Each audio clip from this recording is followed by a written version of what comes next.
Hands like 5-6 suited and 9-10 suited can be really fun to play, especially when you hit your big flop and make a straight or flush and a huge pop. But while these hands have a lot of potential in them, you need to be careful that you don't let your stack bleed by playing too many suited connectors in bad situations.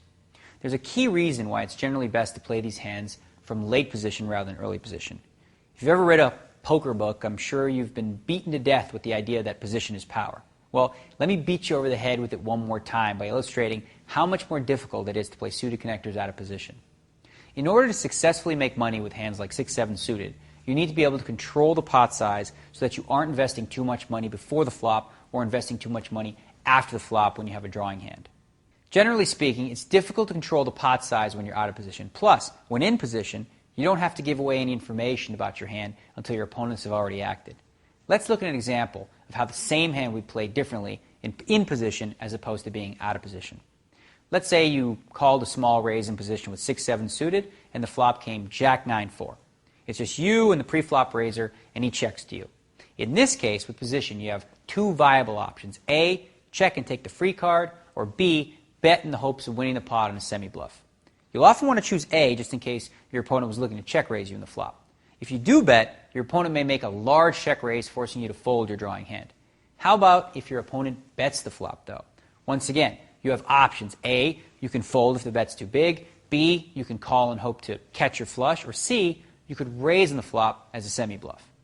If the situation is reversed, though, and your opponent acted last, let's take a look at how that not only limits your options, but gives you much less control of the pot size.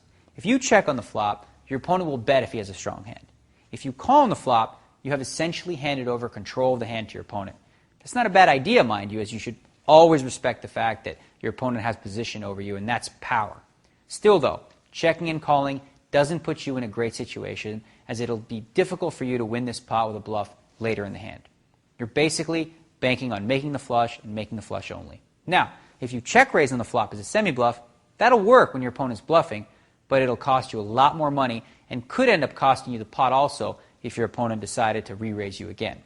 It's a risky move that may often work, but the cost is often very high when it doesn't. Suppose you bet the flop as a semi-bluff. Again, what that does is make the pot bigger, so that if your opponent likes the flop, he can now raise you a bigger amount.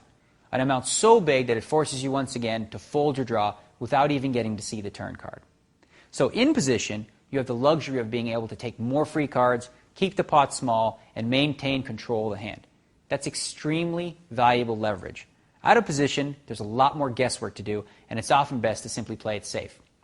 As you can clearly see, it's easier to play suited connectors, or any hand for that matter, in position. Having said that, you don't want to become too predictable from the earlier positions. So sometimes you should still play suited connectors from early position. Mind you, when you do play them cautiously and don't get too fancy. Position is king, and you need to respect that power at all times.